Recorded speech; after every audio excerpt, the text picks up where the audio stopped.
Yes, good morning.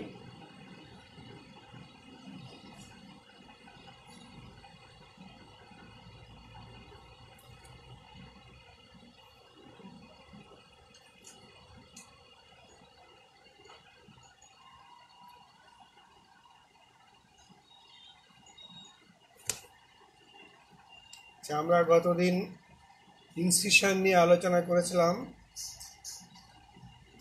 কয়েকটা important incision তোমাদের জানতে হবে, যেমন incision for thyroid surgery, incision for parotid surgery, incision breast surgery, gall bladder surgery, appendicectomy, kidney surgery, limb surgery. এইসব সার্জারিতে কি ইনসিশন দেওয়া হয়? Incision for perianal abscess, incision for carbuncle, এগুলো স্পেশালি তোমাদের জানতেই হবে, পরীক্ষার জন্য জানতে হবে। তাহলে আমরা ছোট ছোটগুলি আগে একটু বলে আসি। পেরিয়ানাল অ্যাবসেসে কি ইনসিশন দেওয়া হয় আগেই তোমাদের বলা হয়েছে। পেরিয়ানাল অ্যাবসেস, পেরিয়ানাল রিজনে যদি অ্যাবসেস হয় তাহলে আমরা ইনসিশন দেই ক্রুশিয়েট ইনসিশন উইথ ডিরুপিং। কথাটার মানে হচ্ছে একটা যোগ চিহ্নর মতো বা গুণ চিহ্নর মতো একটা ইনসিশন আমরা দিব, এবং ইনসিশনের পেরিফেরাল মার্জিনগুলো একটার সঙ্গে আর একটা যোগ করে দেব। যোগ করে দিলে চারটে ট্রায়াঙ্গুলার শেপড স্কিন ফ্লাপ এটা আলাদা হয়ে যাবে। মানে এই অ্যাবসেসের যে বা স্কিনের যে কাভারিংটা ছিল সেটা আলগা হয়ে যাবে, ডিরুফিং হয়ে যাবে, ছাদ উড়াই দেওয়া হবে, অ্যাবসেসের ছাদটাকে উড়িয়ে দেওয়া হবে। তাহলে কি বললাম? Cruciate incision with deroofing, cruciate incision with deroofing, এটা স্পেশালি পেরিয়ানাল অ্যাবসেস, এটা জানতে হবে। শুধু ক্রুশিয়েট ইনসিশন বললে হবে না, ক্রুশিয়েট ইনসিশন উইথ ডিরুফিং। আর একটা জায়গায় ক্রুশিয়েট ইনসিশন আমরা দেই, সেটা হচ্ছে কোথায়? কার্বাঙ্কেলে। শরীরে যেখানে কার্বাঙ্কেল থাকে সেখানে আমরা ক্রুশিয়েট ইনসিশন দেই। তাহলে মোর উন্ড এক্সপ্লোরেশন হয়, এক্সপোজার হয়, এবং লেস স্কার হয়, কম্পারেটিভলি লেস স্কার হয়। যে পরিমাণ এক্সপোজার হয় সেই তুলনায় লেস স্কার হয়। তাহলে ক্রুশিয়েট ইনসিশন দুটো জায়গায় মনে রাখতে হবে, একটা কার্বাঙ্কেলে আর একটা হচ্ছে পেরিয়ানাল অ্যাবসেস। ক্রুশিয়েট, ওখানে ক্রুশিয়েট ইনসিশন উইথ ডিরুফিং। ডিরুফিং না করলে মুখটা বন্ধ হয়ে যাবে, আবার অ্যাবসেস হওয়ার ঝুঁকি থাকবে, রিকারেন্ট অ্যাবসেস হওয়ার, ফিস্টুলা হওয়ার ঝুঁকি থাকবে। ইনএডুকুয়েট ড্রেনেজের জন্য ফিস্টুলা হতে পারে। ফিস্টুলার এক নম্বরেই যে পারসিস্টেন্স অফ ফিস্টুলার যে কজ ছিল, non dependent or inadequate drainage of abscess, সেটা হয়ে যাবে। তাহলে ক্রুশিয়েট ইনসিশন দেব আমরা পেরিয়ানাল অ্যাবসেস অ্যান্ড কার্বাঙ্কেলে।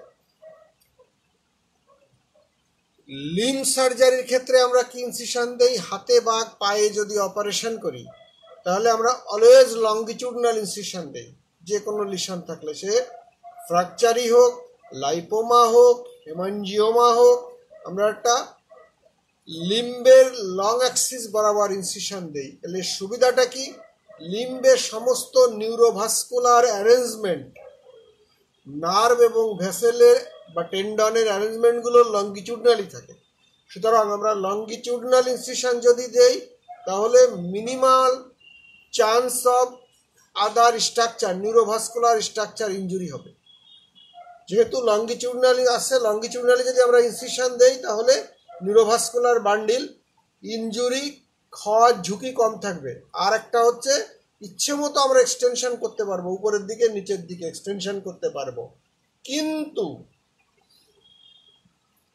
জয়েন্টে যদি কোনো লিশন থাকে, জয়েন্টে যদি আমাদের এক্সপ্লোর করতে হয় কোনো জয়েন্ট, সেক্ষেত্রে আমরা কিন্তু লঙ্গিটিউডনাল ইনসিশন দেই না, আমরা ট্রান্সভার্স ইনসিশন দেই অথবা জিগজ্যাগ ইনসিশন দেই। কেন? লঙ্গিটিউডনাল ইনসিশন দিলে পারে যে স্কার হবে, এটা লঙ্গিটিউডনাল স্কার হবে, এটা জয়েন্ট মুভমেন্টে ডিস্টার্ব করবে, জয়েন্ট মুভমেন্টে ডিস্টার্ব করবে। সুতরাং জয়েন্টের উপর যদি কোনো ইনসিশন দেই তাহলে লিম্বে আমরা দেব ট্রান্সভার্স ইনসিশন অথবা জিগজ্যাগ ইনসিশন বলে, অবলিক দুটো এদিকে একবার জেড শেপের মতো ইনসিশন, যাতে স্কারের লাইন অফ স্কারটা লিনিয়ার না হলে জয়েন্ট মুভমেন্টে ডিস্টার্ব হবে না। আদারওয়াইজ লিম্বে আমরা লঙ্গিটিউডনাল ইনসিশন দিই, এটা যেন মনে থাকে। খুব ক্লিন কাট, আমি সংক্ষেপে বলে যাচ্ছি।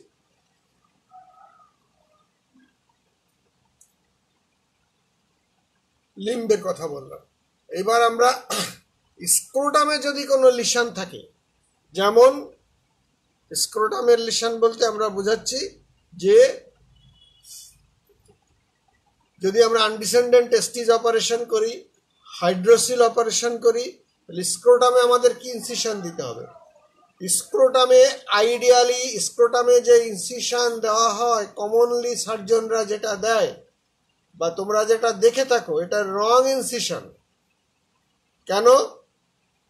স্ক্রোটামে দেখবা ফ্রিকুয়েন্টলি যারা ইনসিশন দিচ্ছে স্ক্রোটামটা টেন্স করে ধরে লঙ্গিটিউডনাল ইনসিশন দেয়। ইট ইজ নট কারেক্ট। কেন কারেক্ট না? স্ক্রোটামের যে ভেসেলগুলো থাকে, স্ক্রোটাল ওয়ালে যে ভেসেলগুলো থাকে, এই ভেসেলগুলোর অ্যারেঞ্জমেন্ট থাকে ট্রান্সভার্স। সুতরাং আমরা যদি ট্রান্সভার্স ইনসিশন দেই স্ক্রোটামে, তাহলে ভাস্কুলার ইনজুরি কম হবে, লেস ব্লিডিং হবে। আর লঙ্গিটিউডনাল ইনসিশন দিলে পারে, ট্রান্সভার্সলি ভেসেল থাকে, লঙ্গিটিউডনাল ইনসিশন দিলে ভেসেল ইনজুরি বেশি হবে, ব্লিডিং বেশি হবে। কিন্তু স্ক্রোটামে স্কার হয় ফ্রিকুয়েন্টলি, লেস স্কার হয়, লেস ইনভিজিবল হয়। সেজন্য এটা কোনো সমস্যা না, স্কার কোনো সমস্যা না। এখানে সমস্যা হলো, বইতে পরিষ্কার লেখা আছে আইডিয়াল ইনসিশন হচ্ছে transverse incision, not longitudinal incision. এটা ফ্রিকুয়েন্টলি দেওয়া হয়, এটা রং কনসেপশন। যে জিনিসটা ভুল বা অপটিমাম না আইডিয়াল না, সেটা 100 জনের মধ্যে 100 জন দিলেও সেটাকে ভুল বলতে হবে। মিথ্যাকে 100 জন বললে সেটা সত্য হয়ে যায় না, এটা পরিষ্কার করে ধারণা থাকতে হবে। তুমি যদি ভুল শেখো, এটা তোমার নিজের দায়িত্ব, এটা কোনো প্রিন্সিপিল না, মেডিকেল সায়েন্সের প্রিন্সিপিল না, কিন্তু স্ট্যান্ডার্ডটা তোমাকে জানতে হবে। এরপর হলো অ্যাপেন্ডিসেক্টমি। অ্যাপেন্ডিসেক্টমিতে আমরা কি ইনসিশন দেই? গতদিন আমি বলেছি, একটা দেই গ্রিড আয়রন ইনসিশন আর একটা দেই আমরা ল্যান্স ইনসিশন। গ্রিড আয়রন ইনসিশনের ল্যাটারালি যদি আমরা এক্সটেন্ড করি, তাকে আমরা বলি রাদারফোর্ড মরিসন ইনসিশন। তাহলে এই 3টা ইনসিশন কমনলি দেওয়া হয় অ্যাপেন্ডিসেক্টমিতে, ওপেন অ্যাপেন্ডিসেক্টমিতে। আরও 2টো ইনসিশন আগে দেওয়া হতো, এগুলো এখন আর দেওয়া হয় না। যে বললাম প্যারারেক্টাল ইনসিশন দেওয়া হতো, হ্যাঁ। তারপর হচ্ছে লোয়ার ট্রান্সভার্স অ্যাবডোমিনাল ইনসিশন দিত, lower abdominal, left right lower abdominal. এগুলো এখন দেওয়া হয় না, এগুলো মনে রাখার দরকার নেই। মনে রাখবা মেন ইনসিশন 2টো, গ্রিড আয়রন ইনসিশন আর লেন্স ইনসিশন। আর সেকেন্ডারি ইনসিশন হচ্ছে রাদারফোর্ড মরিসন, যার জানার দরকার নেই, এই 3টা নাম মনে রাখলেই হবে। অ্যাপেন্ডিসেক্টমি। আচ্ছা, অ্যাপেন্ডিসেক্টমিতে আমরা কি লেয়ার কাটি বা কিভাবে এক্সপ্লোর করি, এটা গতদিন বলার জন্য আমি শেষ করি নাই, এটা একটু জানতে হবে। খুব সিম্পল। কি ইনসিশন দেব আমি কোশ্চেন পড়ানোর সময় বলেছি। গ্রিড আয়রন ইনসিশনের ডেফিনেশন কি? গ্রিড আয়রন ইনসিশন হচ্ছে, ইট is a perpendicular incision on the junction of medial 2/3 and lateral 1/3 of right spino-umbilical line. আমলিকাস থেকে অ্যান্টেরিয়ার সুপিরিয়র ইলিয়াক স্পাইনে যার টানা হয়। তাহলে ডেফিনেশনটা পরিষ্কার করে, অর্ধেক অর্ধেক বললে হবে না। তাহলে it is a perpendicular incision centering at the lateral 1/3, at the junction of lateral 1/3 and medial 2/3 of right spino-umbilical line. এটা নতুন একটা শব্দ আমি কিন্তু যোগ করেছি, সেন্টারিং। কথাটার মানে কি? অনেকে ভুল দেয়, অনেক টিচাররা ভুল বলে। গ্রিড আয়রন ইনসিশনের অনেকে বলে যে এই স্পাইনো-আম্বিলিকাল লাইনের উপরে থাকবে 2/3, নিচে 1/3। ইট ইজ নট কারেক্ট। বেলি লাভে পরিষ্কার করে ছবি লেখা দেওয়া আছে। অলওয়েজ থাকবে ইনসিশনের সেন্টারটা থাকবে স্পাইন অম্বিলিকাল লাইনের উপরে, উপরের নিচে সমান। কোনো সিনিয়র টিচার বা কেউ ভুল বলতে পারে, এটা আমি আগেই বললাম, যেটা আমার কথা না, এটা পরিষ্কার সুন্দর করে বেলি লাভে ছবি দেওয়া আছে।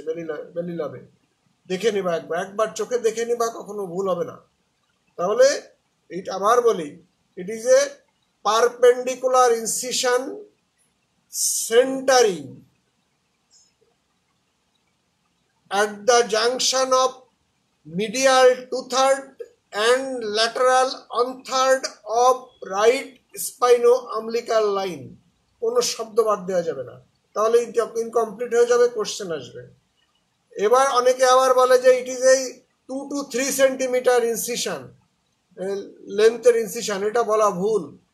এই ইনসিশনের কোনো লেন্থ নাই, এটা নির্ভর করে ইন্ডিভিজুয়ালের উপর। একটা থিন বিল্টের ইয়াং পেশেন্টকে যদি অপারেশন করো, তোমার ইনসিশনটা ছোট লাগবে। 2 ইঞ্চি কেন, তুমি 1 ইঞ্চি ইনসিশন দিয়েও করতে পারো, অসম্ভব না। কিন্তু আগেই বলেছি, যার পেটে চর্বি আছে 4 ইঞ্চি, তাকে 1 ইঞ্চি ইনসিশন দিয়ে করতে পারবে না। 4 ইঞ্চি চর্বি থাকলে মিনিমাম তোমার ইনসিশনটা দিতে হবে 6 ইঞ্চি, তা নাহলে তুমি অ্যাবডোমেনে ঢুকতে পারবে না। সুতরাং এটা নির্ভর করে ইন্ডিভিজুয়ালের উপর। এটা বাচ্চাকে যেভাবে করবা, এটা প্রেগন্যান্ট ওমেনকে সেভাবে করতে পারবে না। সুতরাং এটা সাইজটা এটা ভ্যারি করে ইন্ডিভিজুয়ালের উপর। সাইজ তুমি যাই দাও, ইনসিশনের সেন্টারটা থাকবে স্পাইনো অম্বিলিকাল লাইনের উপরে। আচ্ছা, তাহলে এটা ডেফিনেশন গেল। এরপরে কি কি স্ট্রাকচার কাটা হয়? স্কিন যে বরাবর কাটলাম, ওই স্কিন একই বরাবর স্কিন সাবকিউটেনিয়াস টিস্যু কাটা হয়। এরপরে ওই লাইন বরাবরই থাকে fibres of the external oblique aponeurosis. External oblique অ্যাপোনিউরোসিসের ফাইবার থাকে ওই একই ডিরেকশনে। সুতরাং ওটাও আমাদের কাটতে হবে। কাটতে মানে ওই বরাবর ফাইবার বরাবর আমাদের ওপেন করতে হবে। হ্যাঁ, যেহেতু আমরা সিজার দিয়ে করি এই কাজটা, এটাকে আমাদের কাটিংই বলতে হবে। কাটবো আমরা, কিন্তু আমরা কোনো ফাইবারকে কাটি না, অ্যালং দ্য ফাইবার আমরা ওপেন করি। কিন্তু সিজার দিয়ে যেহেতু করা হয়, it is a cutting incision. এরপরে আমরা কি করব? Internal oblique transversus abdominis and internal oblique muscle. Muscle, এটা কিন্তু মাসেল। ইন্টারনাল অবলিক, আগে transversus abdominis, sorry internal oblique, তারপর ট্রান্সভার্সাস অ্যাবডোমিনিস। এই দুটো মাসেলের ফাইবারের ডিরেকশন একই থাকে এবং পারপেন্ডিকুলারলি থাকে টু দ্য এক্সটার্নাল অবলিক অ্যাপোনিউরোসিস। এই জন্যেই এক্সটার্নাল অবলিক অ্যাপোনিউরোসিসের পারপেন্ডিকুলার, তার মানে উল্টো দিকে থাকে, উল্টো দিকে ডিরেকশন থাকে। Transversus abdominis and internal oblique muscle, এই দুটো মাসেলকে একসঙ্গে স্প্লিট করা হয়, একসঙ্গে স্প্লিট করা হয়। এটা সাইনাস ফরসেপ বা মসকিটো ফরসেপ ঢুকাই দিয়ে স্প্লিট করা হয়। তাহলে এটা কিন্তু আমরা কাটি না, আমরা কাটি skin subcutaneous tissue and external oblique aponeurosis. এরপরে internal oblique and transversus abdominis মাসেলকে আমরা স্প্লিট করি, করে loose areolar tissue, fascia transversalis and parietal peritoneum, এই 3টা লেয়ার একসঙ্গে থাকে। এই 3টা লেয়ারকে আমরা 2টা মস্কিটোর মধ্যে ধরি, মস্কিটো বা হেমোস্ট্যাটিক ফরসেপের মাধ্যমে ধরে এটা আমরা ওপেন করি, কাটি। তাহলে আমরা কাটছি skin subcutaneous tissue, external oblique and peritoneum, আর ইন্টারনাল অবলিক অ্যান্ড ট্রান্সভার্সাস অ্যাবডোমিনিসকে আমরা স্প্লিট করি, এটা যেন খেয়াল থাকে। তাহলে আমরা অ্যাপেন্ডিক্স এক্সপ্লোর করে ফেললাম। পেরিটোনিয়াম অ্যাপেন্ডিক্স অপারেশনের জন্য আমরা ওয়াল এক্সপ্লোর করে ফেললাম, অ্যাবডোমেনে ঢুকে গেলাম। অ্যাবডোমেনে ঢুকে আমাদের প্রথম কাজ হয় কি?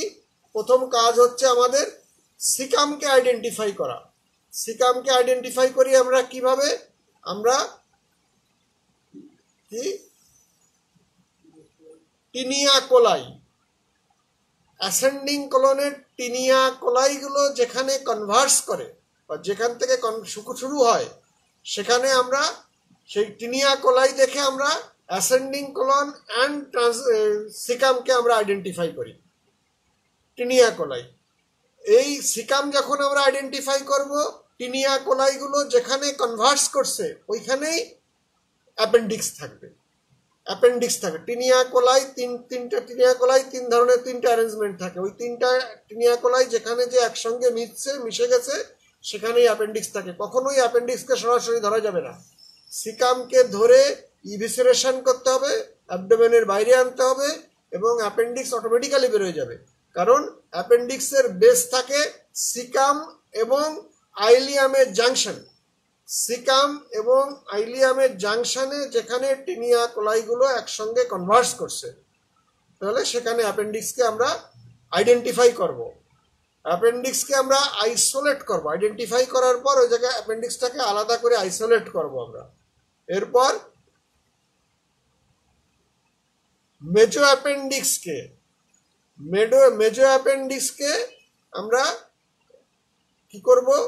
মেজো অ্যাপেন্ডিক্সের ভেসেলটাকে ট্রান্সফিক্স করব, মানে অ্যাপেন্ডিকুলার ভেসেল বা অ্যাপেন্ডিসিয়াল ভেসেল, আর্টারি এবং ভেন একসঙ্গে আমরা এটাকে ট্রান্সফিক্স করব। ট্রান্সফিক্স করে অ্যাপেন্ডিক্সকে মেজোকলন থেকে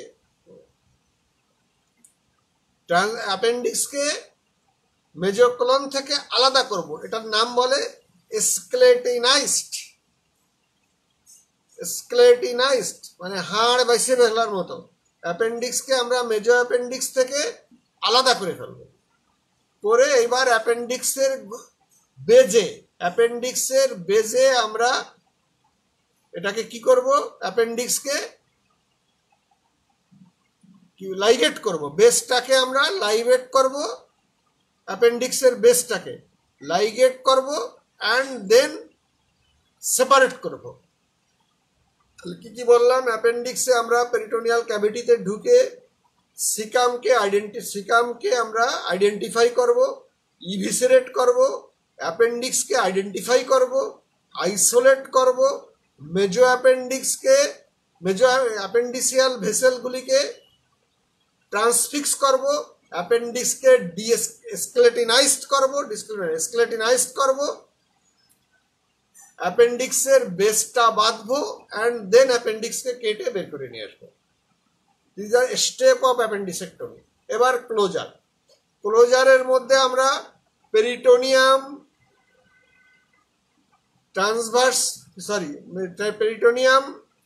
ফাসা ট্রান্সভার্সালিসকে একসঙ্গে আমরা কি দিয়ে বন্ধ করব? আমরা হচ্ছে সিনথেটিক অ্যাবজর্বেবল সুসার দিয়ে, synthetic absorbable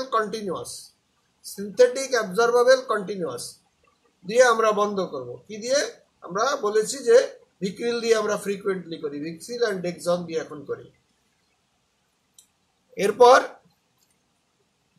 internal oblique and transversus abdominis split করেছিলাম, কিচ্ছু করার দরকার নাই। ওটাই আবার ছেড়ে দিলে আবার জায়গায় চলে যাবে। যদি ওটা আমরাকে স্টিচ দেই, স্টিচ একটু টাইট হলে ওই মাসেলটা স্ট্র্যাঙ্গুলেটেড হয়ে নেক্রোসিস হওয়ার ঝুঁকি থাকবে। সুতরাং এখানে কিচ্ছু করার দরকার নাই, ছেড়ে দিলে পরে জায়গায় চলে যাবে। Most important layer of closure of the appendix operation বা অ্যাপেন্ডিসেক্টমি অপারেশনে হচ্ছে এক্সটার্নাল অবলিক অ্যাপোনিউরোসিস। এটাকে আমরা ক্লোজ করব সিনথেটিক অ্যাবজর্বেবল সুসার ম্যাটেরিয়াল দিয়ে। কন্টিনিউয়াসও দিতে পারি, ইন্টারাপ্টেডও দিতে পারি, কোনো অসুবিধা নেই। ইউজুয়ালি কন্টিনিউয়াস দেওয়া হয়। তাহলে সিনথেটিক অ্যাবজর্বেবল সুসার ম্যাটেরিয়াল দিয়ে। এইবার বাকি থাকলো স্কিন অ্যান্ড সাবকিউটেনিয়াস টিস্যু। এটা আমরা ক্লোজ করি বরাবরের মতো synthetic non absorbable suture material দিয়ে by interrupted suture, ideally interrupted suture দিয়ে। তাহলে this is all about appendicectomy. এটা তোমরা আরও হয়তো যে অ্যাপেন্ডিক্স পড়িয়েছে তোমাদের ডিটেলস বলেছে, আমি স্টেপগুলো বলে গেলাম। এগুলো কিন্তু ফ্রিকুয়েন্টলি অ্যাপেন্ডিক্সটাই সবসময় বেশি জিজ্ঞাসা করা হবে অ্যাপেন্ডিক্স থেকে, অ্যাপেন্ডিসেক্টমি থেকে। তাহলে এটার থেকে আমি বেরোয় আসি। কিডনি সার্জারির কি ইনসিশন দেওয়া হয় আমি আগের দিন বলেছি যে 3 ধরনের ইনসিশন দেওয়া হয়। একটা ট্রান্সভার্স ইনসিশন দেওয়া হয়, যেটাকে আমরা বলছি ট্রান্সভার্স সাবকোস্টাল ইনসিশন। একটা অবলিক ইনসিশন দেওয়া হয়, kidney incision, oblique incision. Angle থেকে শুরু করে টুয়ার্ডস দা যেদিকে কিডনি অপারেশন করছো সেদিকের আইলিয়াক ফোসা দিক বরাবর একটা ইনসিশন দেওয়া হয়। আর একটা দেওয়া হয় আছে পিছনের দিকে প্যারাস্পাইনাল নাকি প্যারাভার্টিব্রাল ইনসিশন, স্পাইনাল তো প্যারাভার্টিব্রাল ইনসিশন দেওয়া হয়। তিনভাবে ইনসিশন দেওয়া যেতে পারে kidney from the back kidney অপারেশনের ক্ষেত্রে। এরপরে হচ্ছে gall bladder surgery. Gall bladder সার্জারিতে কি ইনসিশন দেওয়া হয় এটা একবার বলা হয়েছে, আবার একটু বলি আমি। গল ব্লাডার সার্জারিতে ফ্রিকোয়েন্টলি যে ইনসিশন দেওয়া হয় সেটার নাম হচ্ছে ককার্স ইনসিশন। ফ্রিকোয়েন্টলি যে ইনসিশন দেওয়া হয় তার নাম ককার্স ইনসিশন। ককার্স ইনসিশনের ডেফিনেশন জানতে হবে। আর কি ইনসিশন দেওয়া হয় গল ব্লাডার সার্জারিতে? Right upper transverse incision, right upper transverse abdominal incision, অথবা রাইট আপার প্যারামিডিয়ান ইনসিশন। এই তিনটা ইনসিশন অথবা এর কম্বিনেশন, রাইট আপার প্যারামিডিয়ান এবং right upper abdominal transverse incision দুটো যোগ করে দিলে একসঙ্গে টিকাট ইনসিশন হয়ে যায়। টিকাট ইনসিশন অনেক সময় আগে দেওয়া হতো, এখন আজকাল ব্যবহার করা হয় না, এগুলি তোমাদের জানার দরকার নেই। তাহলে ইনসিশন মেন হচ্ছে Kocher's incision. What is Kocher's incision? Kocher's incision হচ্ছে on type of subcostal incision, on type of. Kocher's incision বললে কি বলতে হবে? It is incision which is given 1 inch below and parallel to the right costal margin beginning from the midline। তার মানে right subcostal margin থেকে 1 ইঞ্চি নিচে এবং laterally যদি একটা ইনসিশন দেই, যে ইনসিশনটা শুরু হবে মিড লাইন থেকে। মিড লাইন থেকে কত দূর পর্যন্ত দেই? ল্যাটারালি আমরা সাধারণত দেই কোথায়, কোন পর্যন্ত? Tip of the 9th coastal cartilage পর্যন্ত দিলে আমরা দেই সাধারণত, tip of the 9th coastal cartilage. তাহলে এই ইনসিশনটাকে আমরা বলি ককার্স ইনসিশন। এটা on type of subcostal incision. এটা যেন বারবার বলছি, ককার্স ইনসিশন আর সাবকোস্টাল ইনসিশনের মধ্যে। আর সাবকোস্টাল রিজিনে যে কোনো ইনসিশন দিলে parallel to the subcostal margin যে কোনো জায়গায় যদি ইনসিশন দাও, তুমি মিড লাইনে দাও, ল্যাটারালি দাও, রাইটে দাও, লেফটে দাও, যতটুকুন দাও না কেন, এক্সটেনশন যাই হোক, এটা subcostal incision but not Kocher's incision. Kocher's incision হলে মিড লাইনে শুরু করতে হবে এবং রাইট সাইডে হতে হবে ককার্স ইনসিশন। এখানে ককার্স ইনসিশনে আমরা কি কি স্ট্রাকচার ফেস করি বলতে হবে। ওই একই কথা, প্যারামিডিয়ান ইনসিশনে যেসব স্ট্রাকচার থাকে সেইগুলি আমাদের বলতে হবে। আমরা মিডিয়াল থেকে ল্যাটারালের দিকে যাই, কি কি ইনসিশন থাকে? এই সেন্টার, এই ইনসিশনটার সেন্টারে আমরা কি কি স্ট্রাকচার পাবো? স্কিন, সাবকিউটেনিয়াস টিস্যু, তারপরে অ্যান্টেরিয়ার রেকটাস সিট, তারপরে আমরা rectus abdominis muscle. Rectus abdominis muscle কি করবো আমরা? এইখানে কিন্তু একটা কথা আছে, ককার্স ইনসিশনে কিন্তু রেকটাস অ্যাবডোমিনিস মাসেলকে কাটা হয়, along the line of incision কেটে দেওয়া হয়। Along the line of incision কেটে দেওয়া হয়, একদম কেটে দেওয়া হবে। এখানে রিট্র্যাক্ট করলে হবে না। প্যারামিডিয়ান ইনসিশনে রিট্র্যাক্ট করা হয়, কিন্তু এখানে কেটে দেওয়া হয়। আর কি করা হবে? পোস্টেরিয়র রেকটাস সিট, সব এক লাইনে। পোস্টেরিয়র রেকটাস সিটকেও কাটতে হবে with along with posterior rectus সিটের সঙ্গে কি থাকে? সাথে হাসা ট্রান্সভার্সালিস, প্যারাইটাল পেরিটোনিয়াম, এগুলি একসঙ্গে কাটা হয়। এখানে কাটলে কি কোনো অসুবিধা হয় রেকটাস অ্যাবডোমিনিস? না, কোনো অসুবিধা হয় না, কারণ এখানে রেকটাস অ্যাবডোমিনিস মাসেলগুলো ফিক্স। কি দিয়ে? টেন্ডেনাস ইন্টারসেকশন দিয়ে এটা ফিক্স থাকে, রেকটাস সিটের সঙ্গে ফিক্স থাকে। সেই জন্যে এটা কেটে আবার যখন আমরা রিপোজিশন করব আবার ঠিক জায়গা মতো এসে যাবে। এখন কথা হলো যে রেকটাস, তুমি যদি বলো হিলিং হলে কি এই মাসেলটা হিলিং হয়? হ্যাঁ, এখন কিন্তু বলা হয় যে স্কেলেটাল মাসেল ইনজুরি করলে পারে স্কেলেটাল মাসেলের রিজেনারেশন হয়।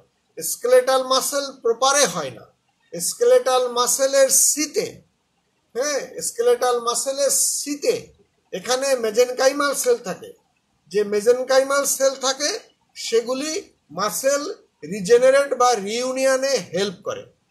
এই জন্যে স্কেলেটাল মাসেলকে কিন্তু এখন পার্মানেন্ট টিস্যু বলা হয় না। পার্মানেন্ট টিস্যু হচ্ছে বডিতে cardiac muscle and central nervous system. Peripheral nervous সিস্টেমকেও কিন্তু এখন পার্মানেন্ট টিস্যু বলা হয় না, কারণ এখানে রিজেনারেশন হয়, লিমিটেড রিজেনারেশন হয়। আচ্ছা, তাহলে অনেক কিছু বলে গেলাম। ক্লোজারের সময় আবার সেই, তাহলে আমরা পকার্স ইনসিশন দিয়ে ওপেন করলাম, অ্যাবডোমেনে গেলাম। অ্যাবডোমেনে যে ওই একই কথা আমরা কি করব, আমি আগেও বলেছি, গল ব্লাডারকে আইডেন্টিফাই করব। প্রথমে হচ্ছে পেরিটোনিয়াল ক্যাভিটি এক্সপ্লোর করলে একটা স্ক্রুটিনি করতে হয়। তুমি পেরিটোনিয়াল ক্যাভিটিতে গেলে জেনারেলাইজ স্ক্রুটিনি করতে হয়। স্ক্রুটিনি মানে কি, যে ওইখানে কোনো ম্যাস হয়েছে কিনা, ওখানে কোনো আদার কোনো লিশন আছে কিনা, সেগুলো আমাদের দেখতে হয়। দেখলাম যে আরগুলি আদার কোনো প্যাথোলজি নাই, তখন আমরা কি করব, identify the gall bladder, confirm our diagnosis. Gall bladder identify করব, আমাদের ডায়াগনোসিসটা কনফার্ম করব, গল ব্লাডারটাকে আইসোলেট করব। আইসোলেট করা, এখানে নির্দিষ্ট প্যাক দেওয়া হয়, কোথায় কোথায় গল ব্লাডার অপারেশন করতে গেলে প্যাক দেওয়া হয়, এটা পরিষ্কার করে লেখা আছে বইতে। হ্যাঁ, ট্রান্সভার্স কোলনের একটা উপরে দেওয়া হয়, লিভারের উপরে দিয়ে রিট্রাক্ট করা হয়, একটা ট্রান্সভার্স কোলনের উপর, একটা লিভারের উপর, আর একটা মিডিয়ালি দিয়ে, তিনটা রিট্রাক্টর দিয়ে গল ব্লাডারটাকে আইসোলেট করা হয়। করে এরপরে সিস্টিক আর্টারি, প্রথমে সিস্টিক আর্টারিকে লাইগেট করতে হয়, সিস্টিক আর্টারিকে ডাবল লাইগেট করতে হয়, দুই দিকেই প্রক্সিমাল এবং ডিস্টালি ডাবল লাইগেট করে ডিভাইড করতে হয়। এরপরে সিস্টিক ডাক্টকে লাইগেট করতে হবে অ্যান্ড ডিভাইড করতে হবে। সিস্টিক ডাক্ট, প্রথমে সিস্টিক আর্টারিকে ডাবল লাইগেট করতে হবে অ্যান্ড ডিভাইড করতে হবে, আলাদা করতে হবে। এরপর সিস্টিক ডাক্টকে লাইগেট করতে হবে অ্যান্ড ডিভাইড করতে হবে। এরপরে removal of the gall bladder from gall bladder bed. এটা স্ট্যান্ডার্ড প্রসিডিওর। আগে সিস্টিক ডাক্টকে আইসোলেট করে ডিভাইড করে উল্টো দিকে সিস্টিক ডাক্ট থেকে গল ব্লাডারের ফান্ডাসের দিকে রিসেক্ট করে করে আসতে হবে লিভার বেড থেকে। This is the usual procedure. অনেক সময় আমরা সিস্টিক ডাক্ট আইডেন্টিফাই করতে পারি না, সেক্ষেত্রে আগে ফান্ডাস থেকে আমরা ডিসেকশন শুরু করি ডিফিকাল্ট কেসে।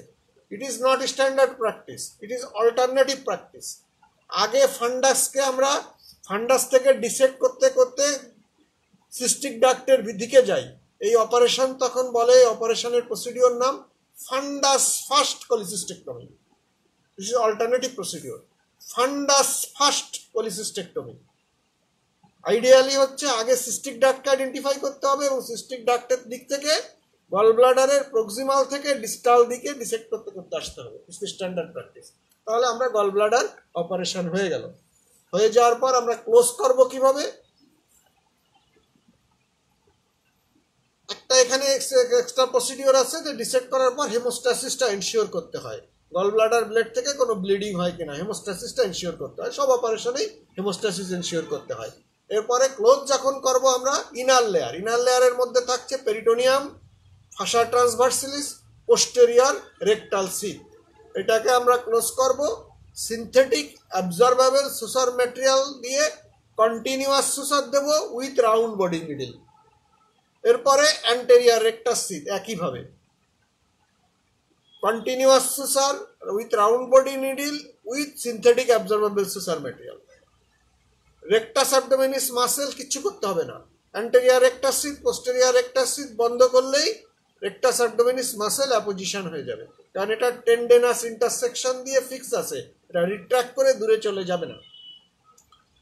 এরপর স্কিন অ্যান্ড সাবকিউটেনিয়াস টিস্যুকে আমরা ক্লোজ করব interrupted non absorbable synthetic suture material with cutting body needle. তাহলে একটা মনে রাখলে সব মনে থাকবে। তাহলে এটা আমি বলে শেষ করলাম। গল ব্লাডার সার্জারিতে আমরা কি ইনসিশন দেই, কিভাবে ক্লোজ করি।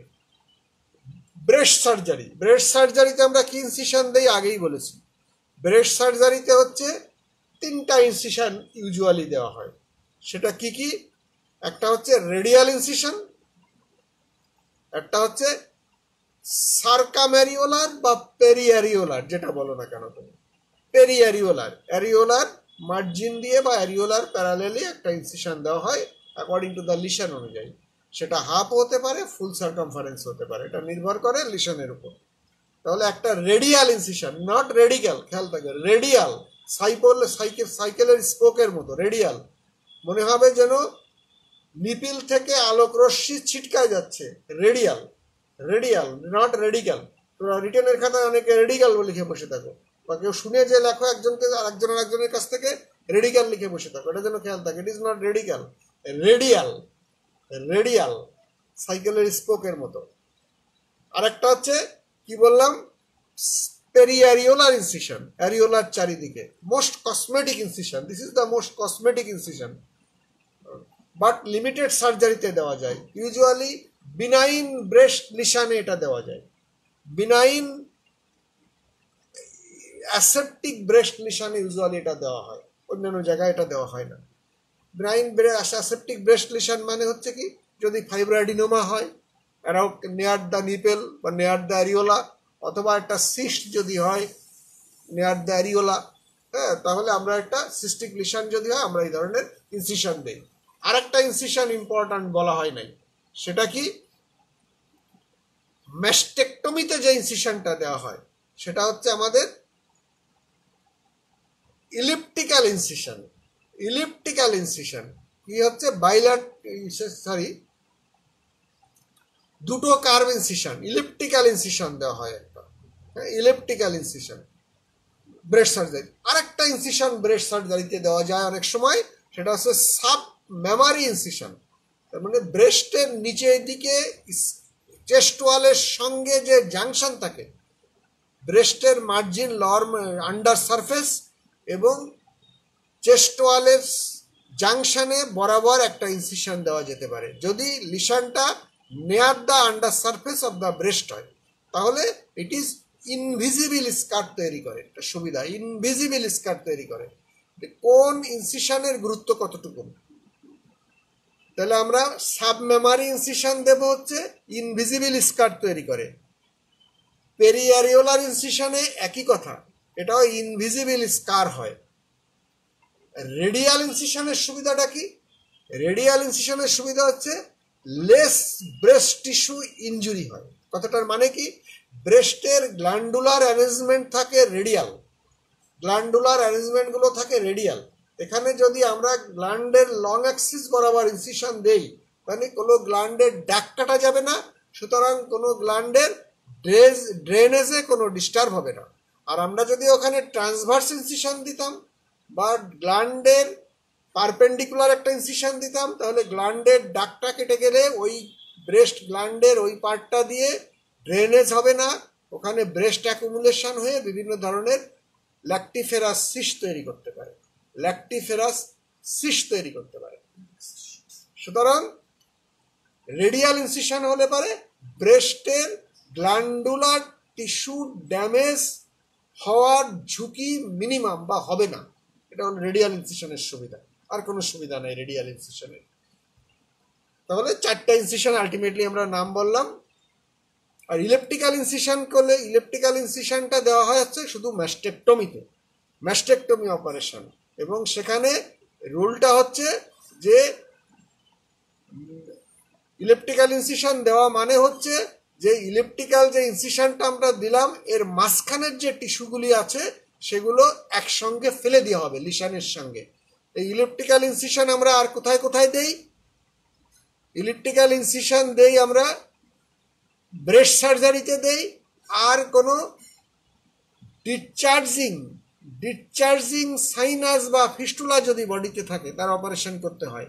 ডিসচার্জিং সাইনাস অ্যান্ড ফিস্টুলা যদি অপারেশন করি আমরা, সেক্ষেত্রেও আমরা ইলেপটিক্যাল ইনসিশন দেব। আর একটা হচ্ছে সেবাসিয়াস সিস্ট, সেবাসিয়াস সিস্টে যদি কোনো ইনসিশন দেই তাহলে আমরা ইলিপ্টিক্যাল ইনসিশন দেব অপারেশনের সময়। ইলেকট্রিক্যাল ইনসিশন কখন কখন কোথায় দেওয়া হয় এটা কিন্তু জিজ্ঞাসা করা হয়। তাহলে এই কয়টা কথা বললেই হবে। Discharging sinus and fistula including osteomyelitis. অস্টিওমাইলাইটিসও কিন্তু one of the discharging sinus and fistula. অস্টিওমাইলাইটিসের ক্ষেত্রেও কিন্তু ইনসিশন এমনভাবে দিতে হবে যে ওই ডিসচার্জিং এরিয়াটা স্কিনের সঙ্গে আমরা এক্সারসাইজ করে বাদ দিতে পারি, লিশনের সঙ্গে। আচ্ছা, এখানে আমি আর যাব না, বেরোয় আসি আমি এখান থেকে, লিশন থেকে। Parotid surgery. প্যারোটিড সার্জারিতে যে ইনসিশন দেওয়া হয় এর একটা স্পেশাল অ্যারেঞ্জমেন্ট আছে। এস শেপড ইনসিশন, এটুকুন জানলে হবে, বেশি জানার দরকার নেই তোমাদের জন্য না।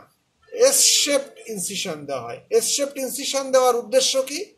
এই এস শেপড ইনসিশনও ফেসটা হচ্ছে very much cosmetically attractive area. হ্যাঁ, এই জন্যে এখানে সবসময় ইনসিশন দিতে হবে এমনভাবে যাতে লেস ভিজিবল স্কার হয় অ্যান্ড ফেসিয়াল এক্সপ্রেশনের সময় স্কারটা প্রমিনেন্ট না হয়। স্কারটা যদি ফেসিয়াল এক্সপ্রেশনের সময় প্রমিনেন্ট হয় তাহলে এটা ব্যাড লুকিং, দেখতে খুব খারাপ লাগবে। সেই জন্যে এটা ইনভিজিবল স্কার হবে। সেই সুবিধার জন্যে আমরা একটা এস শেপড লিশন দেই, আর জানার দরকার নাই, এটুকুন দ্বারা। এবার একটু জানতে হবে থাইরয়েড সার্জারি সম্বন্ধে। এটা আমি একটু আগেও বলেছি তোমাদের থাইরয়েড সার্জারি সম্বন্ধে। কি ইনসিশন দেই আমরা থাইরয়েড সার্জারিতে? আমরা দেই এখানে আমরা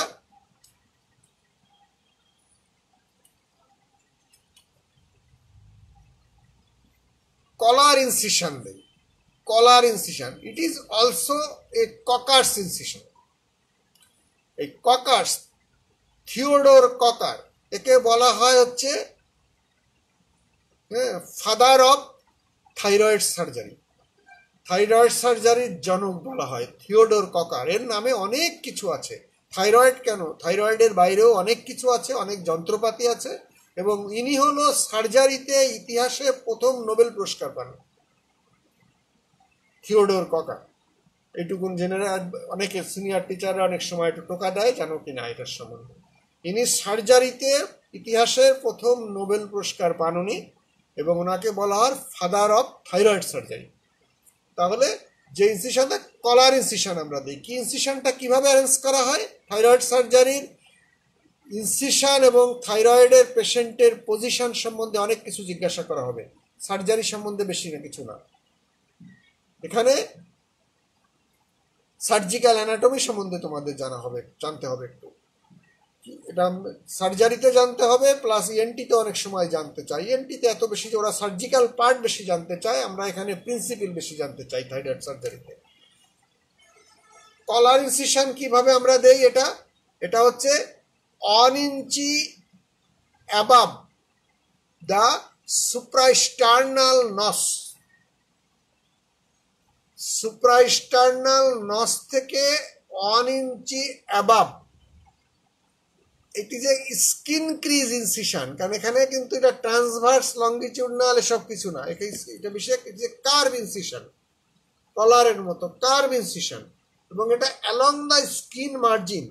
স্কিন মার্জিনে এটা রেস্ট্রিক্টেড দিতে হবে। তাহলে স্কিন মার্জিনে যদি তুমি ইনসিশন না দাও তাহলে যে স্কারটা হবে এটা ভবিষ্যতে রুগীর মুভমেন্টের সময় খুব বিশ্রী দেখাবে। আর যদি স্কিন মার্জিন বরাবর দাও তাহলে স্কিন মার্জিনের ভাঁজের মধ্যে থাকবে, এতে আদৌ অপারেশন হয়েছিল তাই বোঝা যাবে না। সুতরাং এটা হলো অ্যালং দ্য স্কিন মার্জিন, এটা দেওয়া হবে 1 inch above the, it is a skin crease incision, skin crease curve incision 1 inch above the suprasternal notch. Extension হবে কত দূর পর্যন্ত? Extending bilaterally to the lateral border of sternocleidomastoid muscle. আগেও আমি বলেছি বাইল্যাটারালি সমানভাবে এক্সটেনশন করতে হবে। যদি তুমি একদিকে থাইরয়েড লোব অপারেশন করো তাহলেও ইনসিশন হবে bilaterally, lateral border of the sternocleidomast, lateral border, not medial border, lateral border of the sternocleidomastoid muscle পর্যন্ত এই ইনসিশনকে এক্সটেন্ড করতে হবে। এটা যদি একদিকে কম করো আর একদিকে বেশি করো তাহলে ব্যাড স্কার হবে, দেখতে খারাপ লাগবে। সমানভাবে দুই দিকে এটা এক্সটেনশন করতে হবে। তাহলে এই স্কার ইনসিশন সম্বন্ধে বললাম, আমি এটা বেশি যাচ্ছি না এখান থেকে আর ইনসিশনের বাইরে। রুগীর পজিশন কি হবে থাইরয়েড সার্জারিতে, এটা ইম্পর্ট্যান্ট কথা। রুগীর পজিশন কি হবে এটা সুন্দর করে বলতে হবে। রুগীর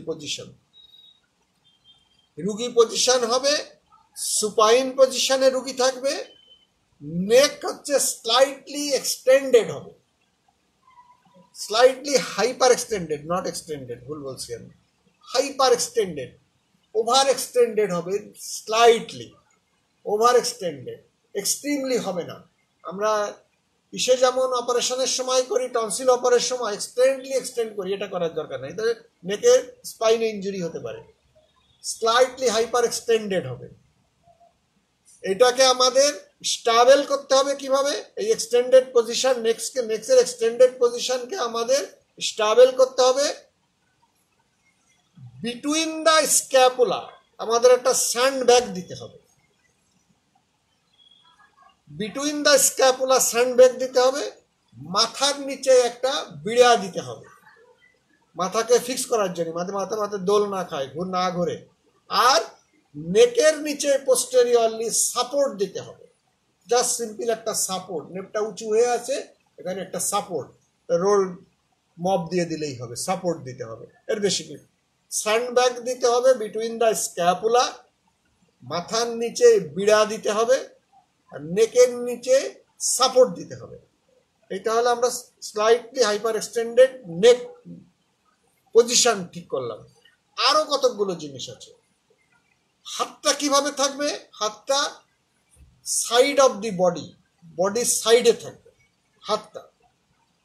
আবার তুমি যদি ব্রেস্ট সার্জারি করো তাহলে হাতটা কিন্তু আমাদের অ্যাবডাক্টেড পজিশনে রাখতে হয়, হাতটা অ্যাবডাক্টেড পজিশনে, কিন্তু থাইরয়েডের ক্ষেত্রে সাইডে থাকবে। ফিমেল পেশেন্ট যদি হয়, তার ফিমেলের পেশেন্টের চুল বাঁধতে হবে, খোলা চুলে থাকবে না, চুল বাঁধতে থাকবে, মাথায় একটা ক্যাপ পড়বে, সে চুল বাঁধার পর মাথায় একটা ক্যাপ পরে চুলটাকে ঢেকে রাখতে হবে।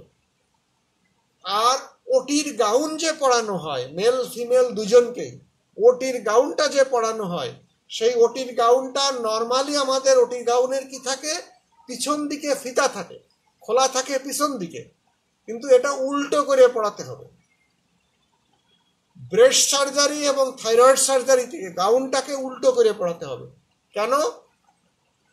এর বুকের দিকে আমাদের এক্সপোজ করতে হতে পারে। ব্রেস্ট সার্জারিতে তো বুকে এক্সপোজ করতেই হয়, চেস্ট এক্সপোজ করতেই হয়। আর থাইরয়েড সার্জারিতে যদি কি বলে retrosternal extension of the thyroid gland থাকে, retrosternal extension of the thyroid gland থাকে, তাহলে আমাদের চেস্ট ওপেন করতে হতে পারে। সেই জন্যে এই রুল হচ্ছে আমাদের গায়ে দেওয়ার যে গাউনটা উল্টো করে পড়তে হবে। ফিমেল হলে চুল বাঁধবে এবং মাথায় ক্যাপ পরতে হবে। তাহলে বোঝা গেল কি কি কথা বললাম, অনেকগুলো নতুন কথা বললাম। Supine position with hyper extended neck and stable by কি বললাম, behind the scapula, behind the neck, between the scapula, behind the neck, behind the head support দিতে হবে, হাতটাকে সাইডে থাকবে, এটা গেল। এইবার পজিশনের ক্ষেত্রে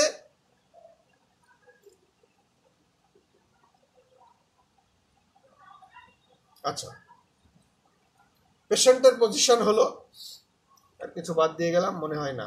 আচ্ছা, এবার টেবিলের পজিশন আছে। টেবিলের পজিশনটা কি? টেবিলের পজিশন হচ্ছে টেবিলের হেড এন্ডটা রেইজ থাকবে, হেড এন্ডটা রেইজ থাকবে। সুপাইন পজিশন হেডের কতটুকুন রেইজ থাকবে? ইউজুয়ালি 15 ডিগ্রি রেইজ করা হয়, 15 ডিগ্রি রেইজ করা হয়। এই রেইজ করার সুবিধাটা কি?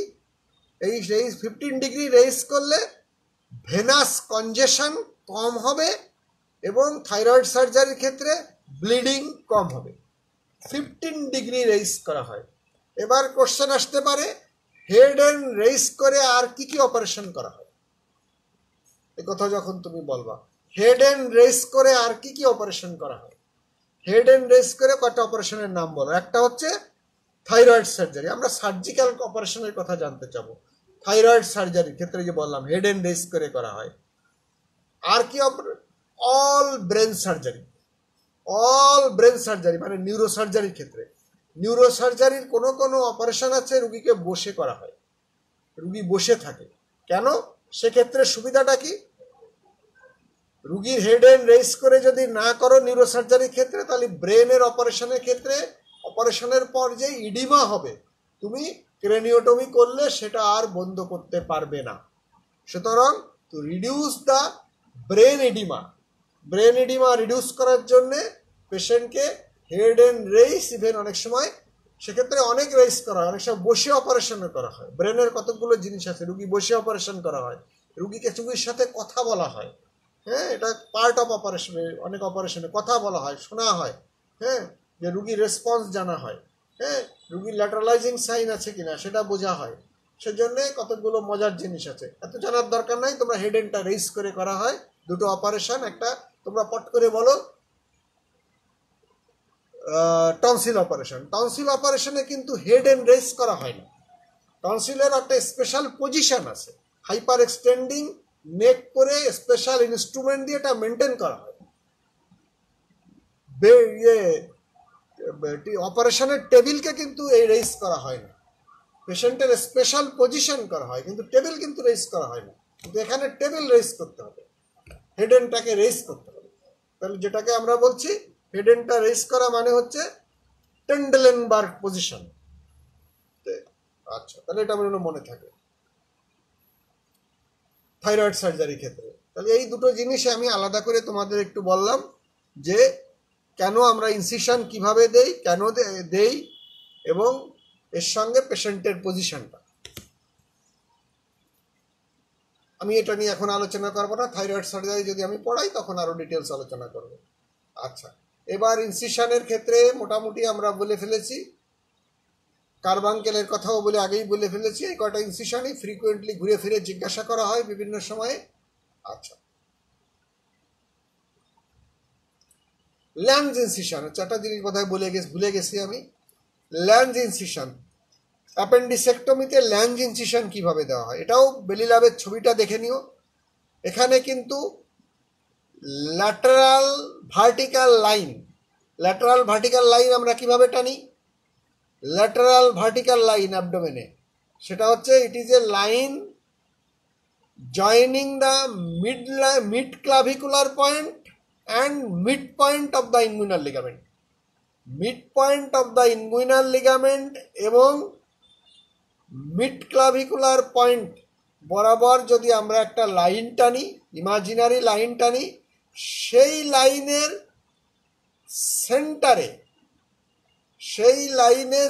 সেন্টারে হ্যাঁ, স্পাইনো আম্বিলিকাল লাইনের বরাবর, হ্যাঁ, বেসিক্যালি স্পাইনো আম্বিলিকাল লাইনের বরাবর ওই লাইন, স্পাইনো আম্বিলিকাল লাইন আর ল্যাটারাল ভার্টিক্যাল লাইন, এই দুটো জাংশন যেখানে হবে সেইখানে সেন্টার করে একটা ইনসিশন দেই আমরা। এটা skin crease incision, it is not transverse incision. Lanz incision কিন্তু it is a curve skin crease incision, it is সরাসরি কিন্তু ট্রান্সভার্স ইনসিশন না, it is a transverse curve incision, transverse straight incision না, it is a transverse curve incision, center placed on junction of the lateral vertical line and right spinoumbilical line, and right lateral vertical line এর জাংশনে। একটু বইটা দেখে নিও, তাহলে আমার ব্যাখ্যাটা বুঝতে সুবিধা হবে। বেলি ল্যাবের সুন্দর ছবি দেওয়া আছে। ইট ইজ এ কার্ভ ইনসিশন। এই ল্যান্স ইনসিশনের সুবিধা কি? এটা ইয়াঙ্গার এবং থিন পেশেন্টদের দিলে মিনিমাম স্কার হয়, ইট ইজ মোর কসমেটিক, এটা আইডিয়ালি থিন বিল্ড এবং ইয়াঙ্গার পেশেন্টদের দেওয়া হয়। এর একটা ডিফিকাল্টিস আছে কি, এই ইনসিশনটা ইচ্ছে মতো এক্সটেনশন করা যায় না। কোনো ডিফিকাল্টিস যদি তুমি ফেস করো, এটা ইচ্ছে মতো এক্সটেনশন করা যাবে না, তাহলে এই ইনসিশনের যে জন্য দিয়েছিলাম তা থাকবে না। সেই জন্যে গ্রিড আয়রন ইনসিশন ইচ্ছে মতো এক্সটেন্ড করা যাবে ল্যাটারালি, কিন্তু ল্যাঞ্জ ইনসিশন এক্সটেন্ড করা যায় না। সেই জন্যে এর লিমিটেশন আছে। এটা non complicated, thin and young patient with appendicectomy এই ধরনের ইনসিশন আমরা প্ল্যান করি। আচ্ছা, আমি একটু বেরোয় আসি এখান থেকে। আরেকটা ইনসিশন বোধহয় বাদ দিয়ে গেলাম আমি কমন, সেটা হচ্ছে ইনগুইনাল হার্নিয়াতে কি ইনসিশন দেওয়া হয়। ইনগুইনাল হার্নিয়াতে কি ইনসিশন দেওয়া হয়? ইনগুইনাল হার্নিয়াতে তোমরা দেখেছো অনেকে, অ্যাডাল্টের ক্ষেত্রে তোমরা জানো, বাচ্চাদের আমি গতদিন বলেছিলাম, বাচ্চাদের ক্ষেত্রে আমরা দেই, এটা একটা lowest abdominal skin crease incision over the inguinal canal. Lowest abdominal skin crease incision, অনেকে এটা আবার ইনগুইনাল ক্রিজ ইনসিশনও বলে। অ্যাবডোমেনের লোয়েস্ট যে স্কিন ক্রিজটা থাকে ওই ইনসিশনকে আমরা স্কিন ক্রিজ বরাবর ইনসিশন দিই। কিন্তু অ্যাডাল্টের ক্ষেত্রে কি দেওয়া হয়? অ্যাডাল্টের ক্ষেত্রে দেওয়া হয় 1 inch above and parallel to the medial half of inguinal ligament. কি বললাম? 1 inch above and parallel to the medial half of inguinal ligament. It is a oblique incision. এটা একটা oblique incision, straight incision, oblique incision. আর বাচ্চাদের ক্ষেত্রে আমরা যেটা দিচ্ছি সেটা একটা skin crease and curve incision. হ্যাঁ, it is a curve incision, skin crease গুলো কার্ভ থাকে। তাহলে এই জায়গাটা দেওয়ার উদ্দেশ্য এর নিচেই ইনগুইনাল ক্যানাল থাকে। সুতরাং এইটুকুন আমি বললাম, এর বেশি আমি বলতে চাচ্ছি না। ইনগুইনাল হার্নিয়া যদি কখনো পড়াই তাহলে ইনগুইনাল হার্নিয়ার কিন্তু লেয়ারগুলো জানতে হবে, স্কিন, সাবকিউটেনিয়াস টিস্যু, আবার সেই কথা একই কথা। হ্যাঁ, এখানেও এক্সটার্নাল অবলিক অ্যাপেন্ডিসিস থাকে অ্যান্টেরিয়রলি।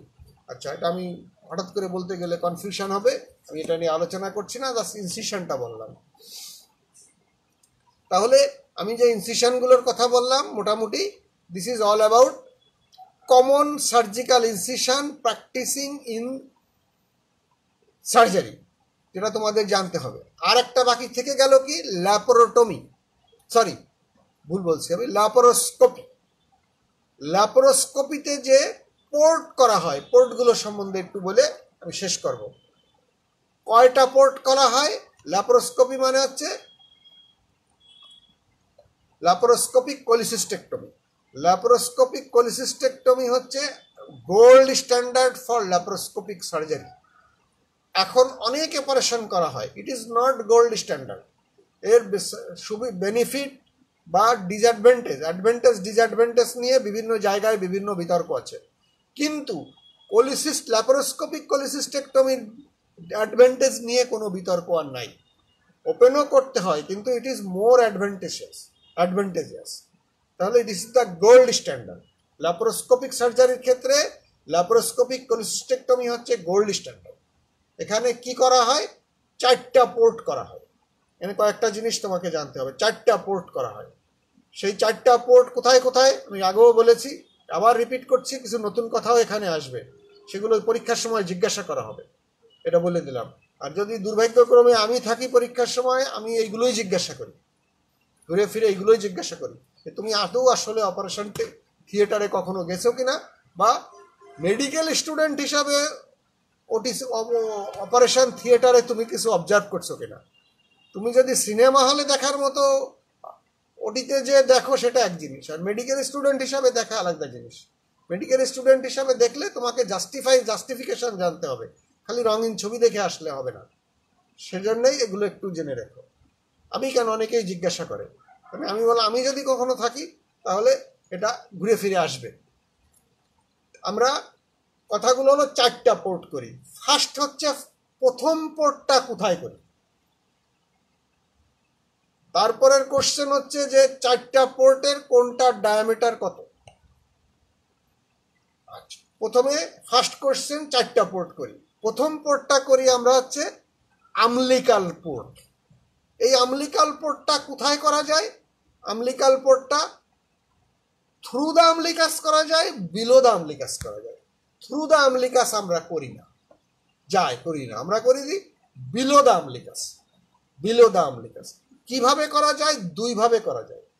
একটা হচ্ছে ওপেন মেথড, মানে লেয়ার বাই লেয়ার, একটা ইনফ্রা আমলিকাল আমরা একটা ইনসিশন দেই, ইনফ্রা আমলিকাল একটা, এটাকে বলে হচ্ছে স্মাইল ইনসিশন। আমলিকাসের নিচে একটা কার্ভ ইনসিশন দিলে স্মাইলের সময় আমাদের ঠোঁটের পজিশন যেরকম থাকে ওই রকমই পজিশন স্মাইল ইনসিশন বলে, বা ইনফ্রা আমলিকাল কার্ভ ইনসিশন দেওয়া হয়।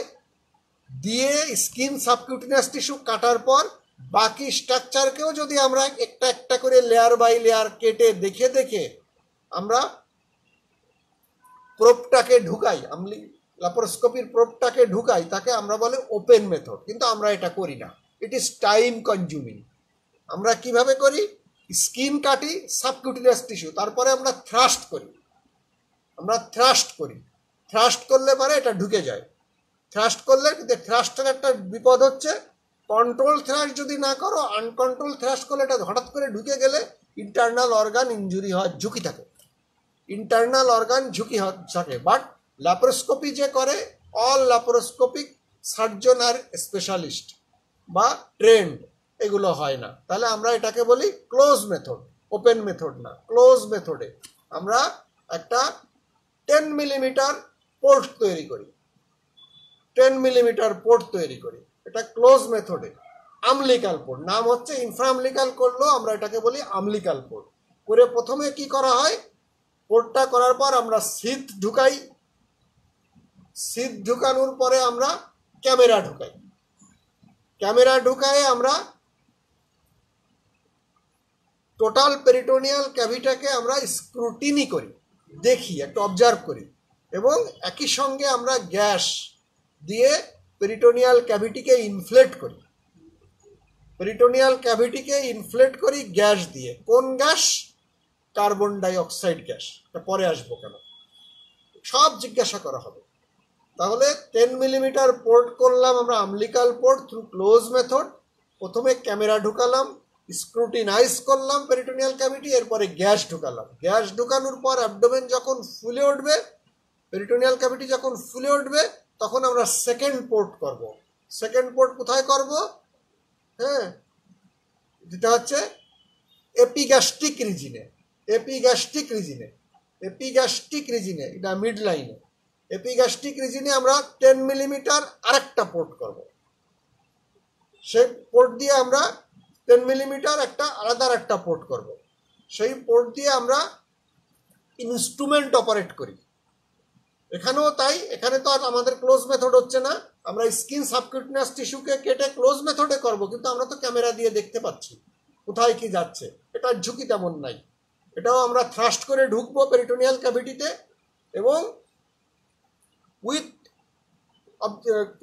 কি বলে camera supervision by our laparoscopic camera আমরা ঢুকলাম। তাহলে 10 মিলিমিটার পোর্ট হলো দুটো, একটা আমলিকাল পোর্ট, একটা এপিগ্যাস্ট্রিক পোর্ট। এরপরে করা হয় কোথায়? এরপরে করা হয় হচ্ছে একটা লয়েনে যে পোর্টটা করা হয়, লয়েন রিজিনে, বা কি বলে এটাকে, ল্যাটারাল যে পোর্টটা আমরা করি, লয়েন রিজিনে, lateral part of the abdominal ওয়ালে আমরা যে পোর্টটা করি, এটা 5 millimetre port, under supervision of laparoscopic camera. Laparoscopic ক্যামেরার সুপারভিশন আমরা থার্ড পোর্টটা করি 5 মিলিমিটার পোর্ট। এবার ফোর্থ পোর্টটা করি আমরা এই সেকেন্ড পোর্ট আর থার্ড পোর্টের মাঝখানে। এটা নির্ভর করে পেশেন্টের কনফিগারেশনের উপরে। এটা এই দুটোর মাঝখানেও করা হতে পারে, এক সাইডে এক লাইন বরাবর, এটা নিচেও যেতে পারে, উপরেও যেতে পারে, এটা নির্ভর করে পেশেন্টের কনফিগারেশনের উপরে। যাদের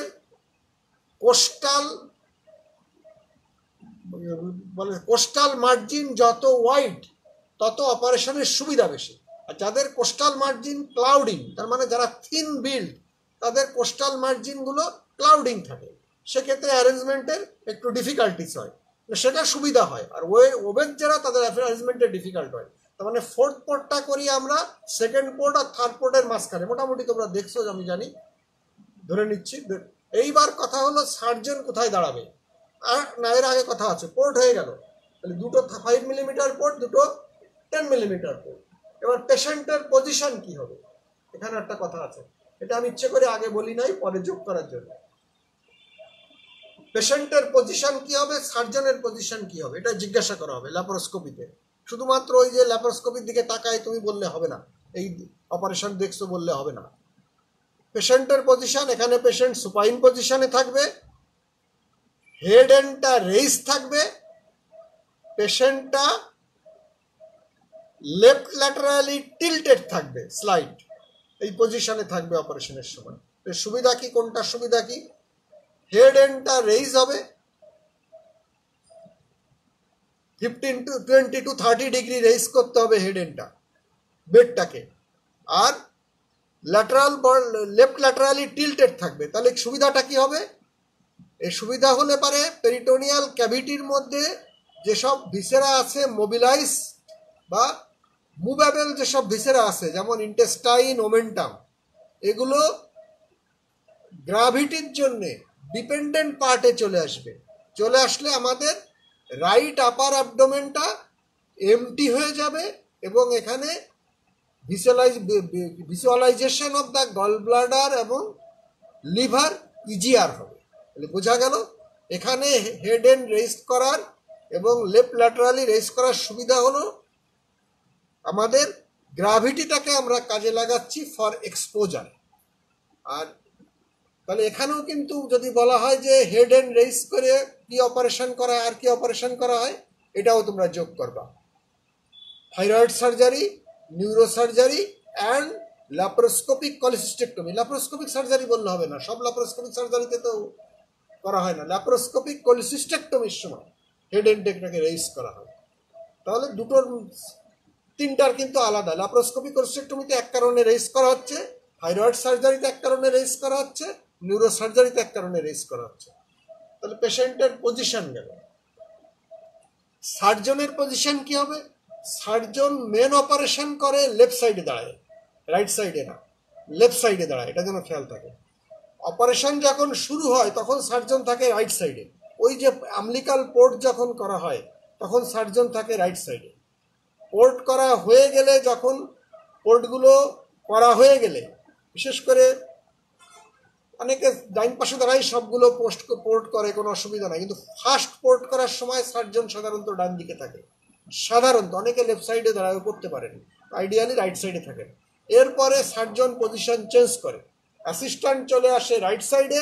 অন্যান্য অপারেশনের ক্ষেত্রে উল্টা, অন্য সব আপার অ্যাবডোমিনাল রাইট সাইডেড অপারেশনে, আপার অ্যাবডোমিনাল রাইট সাইডেড অপারেশনে সার্জন অলওয়েজ রাইট সাইডে থাকে, অ্যাসিস্ট্যান্ট লেফট সাইডে থাকে। কিন্তু এখানে উল্টো, সার্জন থাকবে লেফট সাইডে, অ্যাসিস্ট্যান্ট থাকবে রাইট সাইডে, এটা যেন খেয়াল থাকে, এটাও জিজ্ঞাসা করা হবে। এবার বলা হলো আরেকটা জিনিস জানতে হবে যে কার্বন ডাই অক্সাইড আমরা কেন ব্যবহার করি। না তোমরা জানো, কার্বন ডাই অক্সাইড হচ্ছে আমরা ল্যাপারোস্কোপি করার সময় ডায়াথার্মি ব্যবহার করি, ইলেকট্রিক ডায়াথার্মি ব্যবহার করি বিভিন্ন কারণে, বা ইলেকট্রিসিটি ব্যবহার করি কাটিংয়ের জন্য।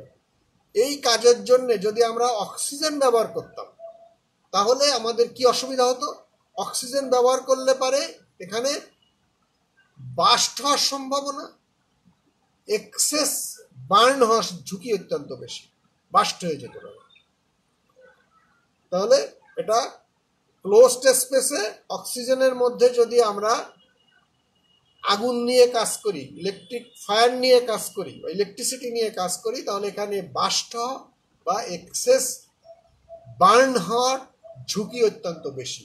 এইটা অ্যাভয়েড করার জন্য আমরা কার্বন ডাইঅক্সাইডের নিষ্ক্রিয় গ্যাস কার্বন ডাইঅক্সাইড ব্যবহার করি। এখন কথা হলো, এই নিষ্ক্রিয় গ্যাস তো শুধু কার্বন ডাইঅক্সাইড না, আরও আছে। নাইট্রোজেন আছে নিষ্ক্রিয় গ্যাস। বাতাসে, আমাদের বাতাসে নাইট্রোজেন আছে কত, বাতাসে নাইট্রোজেন আছে প্রায় 78%। বাতাসে অক্সিজেনের থেকে নাইট্রোজেন আছে 3 গুণেরও বেশি, 3 গুণেরও বেশি। তাহলে বাতাস ব্যবহার করি না কেন আমরা, নাইট্রোজেন ব্যবহার করি না কেন, বা নাইট্রোজেন গ্যাস ব্যবহার, নাইট্রোজেনও তো নিষ্ক্রিয় গ্যাস। কার্বন ডাইঅক্সাইড যা যা দুটো কথা বললাম যে আগুন নিষ্ক্রিয় গ্যাস, আগুন নিভাতে সাহায্য করে, আবার বাষ্প বন্ধ করে, তাহলে আমরা নাইট্রোজেন ব্যবহার করতে পারতাম। নাইট্রোজেনের একটা বড় অসুবিধা হলো, একই কারণে বাতাসেরও সেই একই অসুবিধা, বাতাসে কিন্তু নাইট্রোজেন বেশি থাকে। অসুবিধা হলো কার্বন ডাই অক্সাইড হচ্ছে অক্সিজেনের থেকে 20 টাইমস মোর সলুবেল।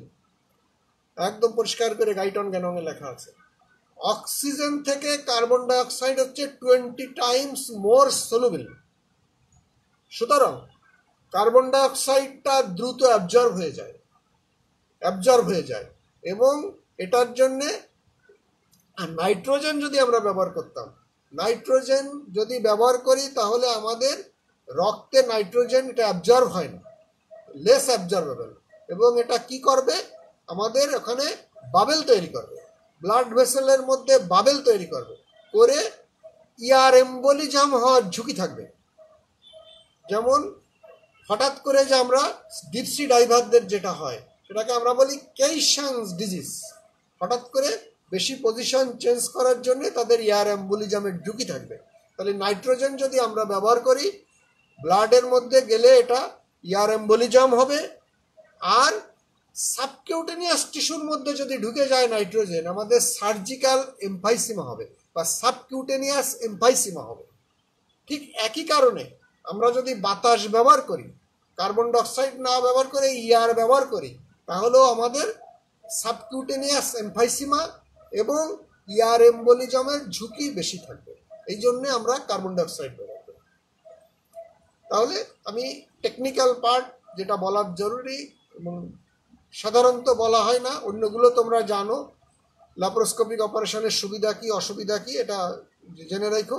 একটা কোশ্চেন তোমাদের ওখানে আমি ডিটেলসে যাচ্ছি না, সময় হয়ে গেছে, সেটা হলো জিজ্ঞাসা করা হয় ল্যাপারোস্কোপিক সার্জারি তোমরা প্রায়ই বলে বসো expensive. It is not expensive, it is inexpensive, এটা যেন মনে রেখো, এটা অ্যাডভান্টেজ। অনেক গাইডে লেখা আছে এটা এক্সপেন্সিভ, এটা ভুল ধারণা। মনে করো খুলনা মেডিকেল কলেজেই তুমি একটা অপারেশন করাচ্ছ, খুলনা মেডিকেল কলেজেই, তোমাকে এখানে সরকারিভাবে কোনো পয়সা দেওয়া হচ্ছে না, দিতে হচ্ছে না, যন্ত্রপাতি সরকারের সব এখানে আছে। তাহলে এখানে একটা ওপেন অপারেশন করতে গেলে তোমার 3-4টা সুতা লাগবে, এ লাগবে, ও লাগবে, এই ড্রেসিং করার জিনিস লাগবে, রক্ত লাগবে, অনেক কিছু লাগবে। ল্যাপারোস্কোপিক কোলোসেক্টমিতে কিচ্ছু লাগে না, শুধু দুটো ক্লিপ লাগে, স্টাপলার ক্লিপ লাগে। হ্যাঁ ভাই, এটার দুটো ক্লিপের খুবই মিনিমাম দাম, একটা সুতোর দামের থেকে কম। তাহলে এই খরচটা কমে যাচ্ছে। ল্যাপারোস্কোপি করলে সকালে করলে তুমি বিকালে, বিদেশে অনেক জায়গায় সকালে করলে বিকালে ছুটি দিয়ে দেয়, day care surgery, laparoscopic cholecystectomy, day care surgery, চলে যেতে পারবা, কাজে চলে যেতে পারবা। বিদেশি চিকিৎসা সম্বন্ধে যদি অনেকের ধারণা থাকে, ওখানে অপারেশনের চার্জ যা হয় তার থেকে হসপিটাল স্টে, বেড ভাড়া এবং আদার্স সার্ভিসের চার্জ কয়েক গুণ বেশি।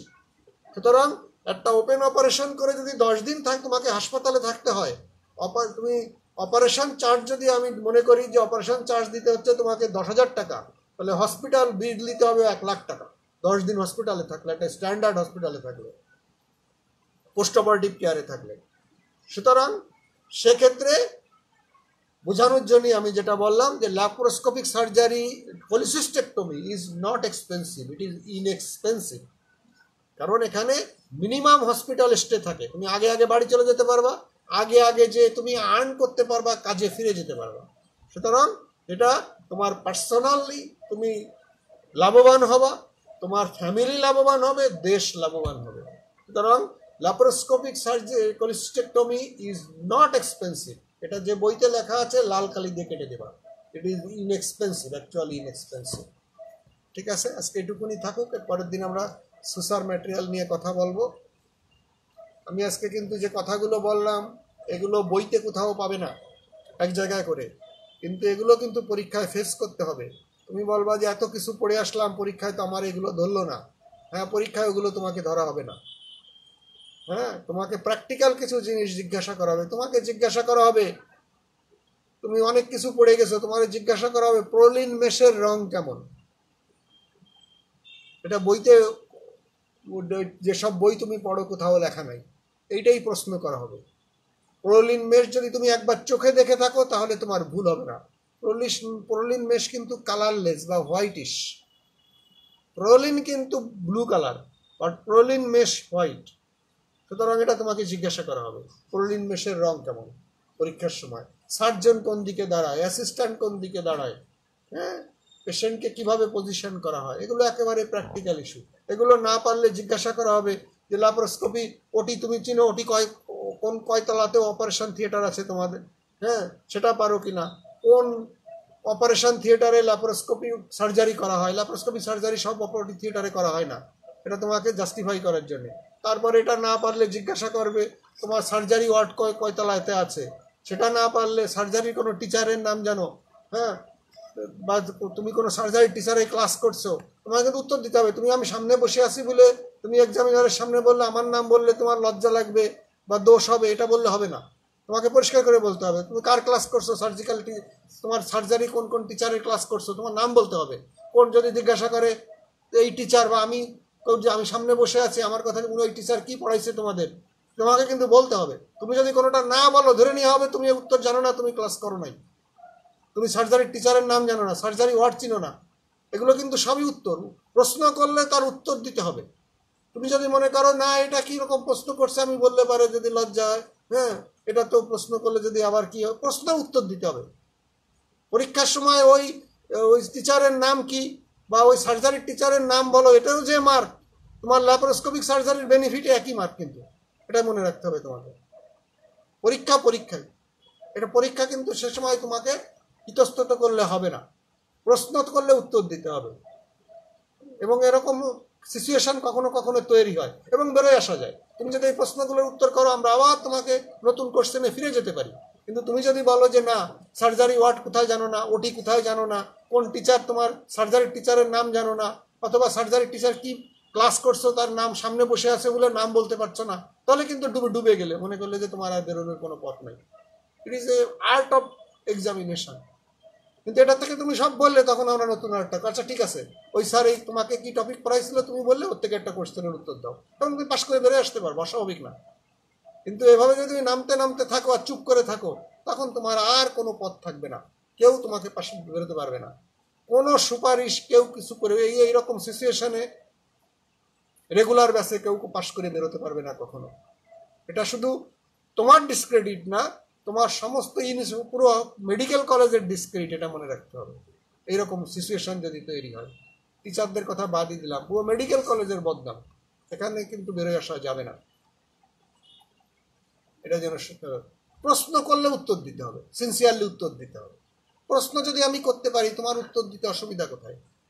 সুতরাং এখানে লজ্জা বা সংকোচ করার কোনো সুযোগ নেই। Question is question. ঠিক আছে, আজকে এটুকুই থাকে। আচ্ছা, তার কোনো কোশ্চেন আছে?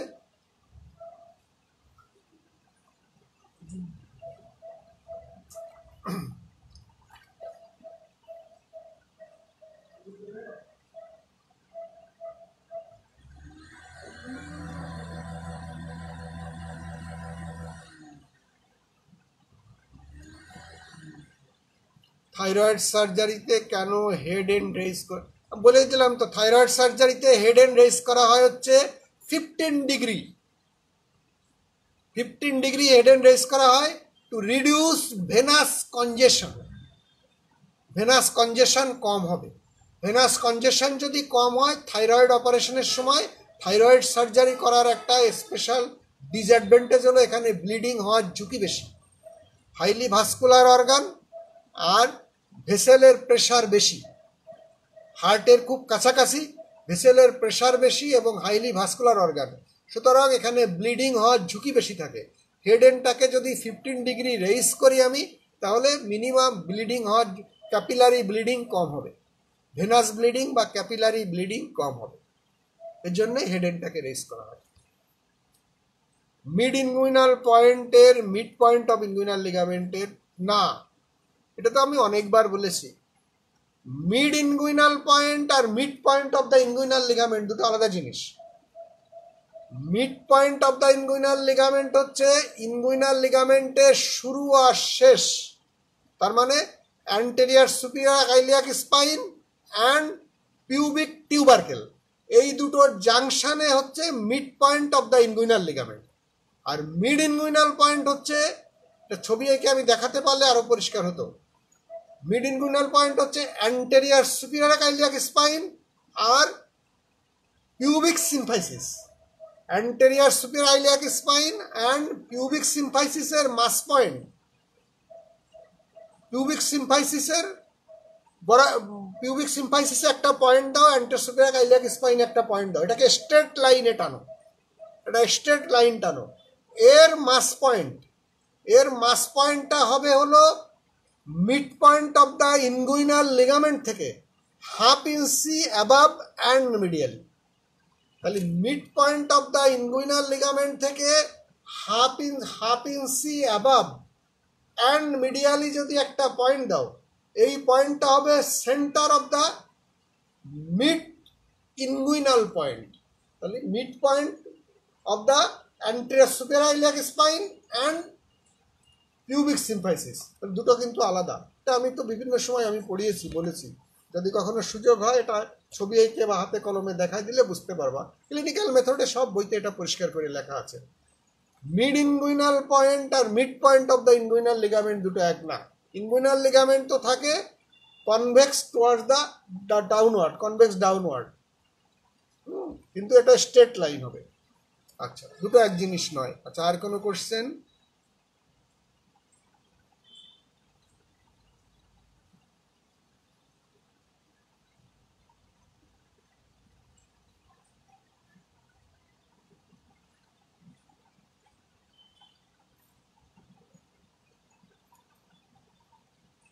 আমি আজকে যা পড়ালাম এর জন্য স্লাইড পাঠানোর কোনো সুবিধা নাই। আমি আজকে শুধু হেডলাইন দেখে তোমাদের ডিসক্রাইব করে গেছি, সুতরাং আজকে আর আমি কোনো ছবি পাঠাচ্ছি না। আজকে আমি যেগুলো মুখে বলেছি ওইগুলোই, এখানে ওরকম করে কোনো ডেফিনেশন হিসাবে আমার কাছে নোট হিসাবে করা নাই, ছবি আছে তাই ছাড়া কিছু নেই। ঠিক আছে। আচ্ছা, আর একটা হচ্ছে স্টার্নোক্লিডোমাস্টয়েড মাসেলের ল্যাটারাল বর্ডার পর্যন্ত ইনসিশন দিয়ে মাসেল কাটা পরে না, মাসেল তো আমরা কাটবো না, ইনসিশন দেবো skin and subcutaneous tissue. Skin and subcutaneous টিস্যুতে আমরা ইনসিশন দেবো, একটা collar incision, curve incision extending to the lateral border of sternocleidomastoid muscle. Muscle আমরা কাটবো না, স্কিন অ্যান্ড সাবকিউটেনিয়াস টিস্যু ওই পর্যন্ত কাটবো। মাসেল আমরা প্রয়োজন হলে ওখান থেকে রিট্রাক্টর দিয়ে রিট্রাক্ট করবো ল্যাটারালি। মাসেল স্টার্নোক্লিডোমাস্টয়েড মাসেল আমরা কাটবো না। ঠিক আছে। স্পাইনাল কর্ডের সার্জারিতেও কি হেড এন্ড রেইজ করে করা হয়? না, স্পাইনাল কর্ডের সার্জারিতে হেড এন্ড রেইজ করা লাগে না। স্পাইনাল কর্ডের সার্জারিতে হেড এন্ডটাকে রেইজ করা লাগে না। এটা আমরা পজিশনে, প্রন পজিশনে অপারেশন করা হয় স্পাইনাল কর্ডের সার্জারিতে।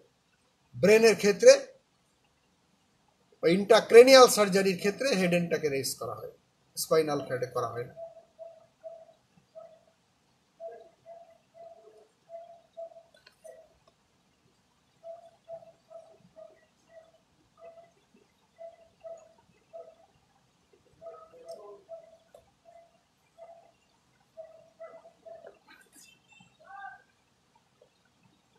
ঠিক আছে, থ্যাংক ইউ।